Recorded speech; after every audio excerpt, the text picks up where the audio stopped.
Hi guys, haven't made a video in a while, so I thought I would do a little vlog for you and show you what my day's like, or my editing process is like, rather. Okay, but first, we have some deer in the backyard. Yeah, I live a little bit in the country, so we get a shit ton of deer out here. And we feed them apples and stuff, which is nice, you know, when I'm writing or editing, I just look up and see a shit ton of deer in my backyard. They're watching me. Are you watching me? There's only 3 apples out there for all you deer. Oh, hi. And they're mean to each other. Oh. That one, he's hiding behind his buddies now, but that one with the tufted up hair, he's a jerk. He beats all the other ones up. Yeah, you, I'm talking to you. Anyway, I'll give you a tour of what I'm doing here. This is my desk. This is the chapter I'm working on currently. I've broken the book, per my editor's advice, I've broken the book up into 3 sections just to make it a little more organized for the reader. And I am just beginning the 3rd section, which is the shortest and the last and the final and the blah. So yeah, this is the chapter I'm working on. Those are the ones that I have to go. There's 6 left, but the last one's only a page. So we've got some tools here for drawing maps and things. I think it's very important when you're describing a setting to have, obviously, to have a very good mental image of what's going on. Otherwise, the reader's not going to know what the hell's going on. So the best way for me to do that is to just draw a map of it. Likewise, let me move the sunglasses. It's real freaking bright most days. We've got a map of one of the ships in the story. There's the first floor and the kind of the outline of the ship.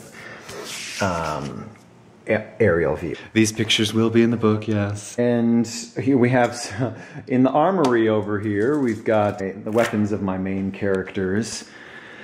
And I always like to have these guys nearby just because, I don't know, it helps me think. It helps me get into character just to hold it and walk around. And super nerdy, I know, but whatever. The chain, also very integral to that sword. No spoilers though. And then over here, oh, this is Sticula's sword. My villain's sword. It's about 4 feet long. I can't remember where I got it, but I'll leave a link in the description if you're interested. And this is a piece of crap, little fake, that is a real badass sword. That can cut through anything. It's extremely sharp. This is not. This is made of stainless steel. It's very cheap. But what's it called? Silhouette. The silhouette is right for Grayson's sword, my hero's sword. His is like an inch longer, but it's reflective just like his, and the hilt is similar. This is like a, you know, kind of a bastardized version of a Japanese katana, but in my story, it's not. And we have some more notes here. I don't want to show you these, but this is a timeline of the entire, not the entire, 2/3 of the story, just to make sure that everything happens you know, at the right amount of time, at the right time, and there's enough time for my characters to travel in between settings and all of that stuff. You've got to keep, as a writer, you've got to keep all of that locked down and make sure everything is realistic as possible. Likewise, here I have the world that my story takes place in. The time is, they have different units of time for their days. So the seconds are the same, just to make it easy for me for translating. But there are 50 seconds in a minute, 100 minutes in an hour, and 2,000 minutes in a day. So they've got, their clock only has 10 digits on it, and it works out their days are almost 2 hours long, or no, sorry, 3.8 hours longer than ours. And I've got down here when the sun rises and when the sun sets, just to make sure that I'm not describing the rosy-fingered dawn when it's actually, you know, the middle of the day or 2 a.m. at night. So yeah, this folder here is where I put all of the chapters that I have finished editing. And this folder here, the red folder of death, is actually, there's more secrets in here.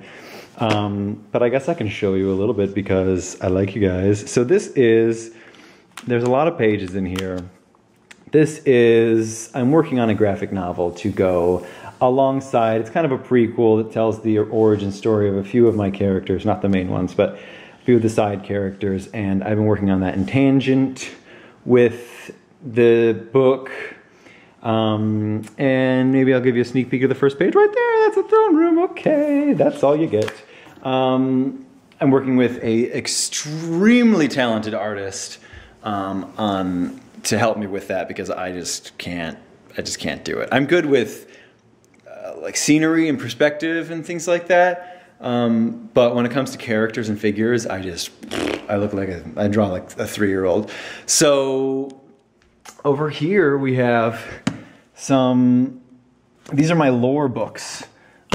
Whenever I have a question about like, if I'm writing something, is this going to mess up the lore that I've placed for the world, or does it fit in, or if I need some inspiration, if I need something cool to talk about, I'll refer back to these books,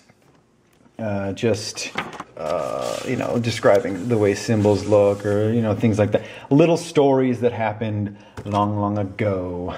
I'll pull them out of here, or things like language even. There's a little bit of not that much. Don't get turned off. There's a little bit of my own little language in there, and just to make sure that everything fits continuity-wise, I refer back to that and make sure that every suffix, every prefix means something, and the word that I'm saying in there, it's very few and far between. I don't want to inundate you with a bunch of weird words. That's a great way to turn a reader off.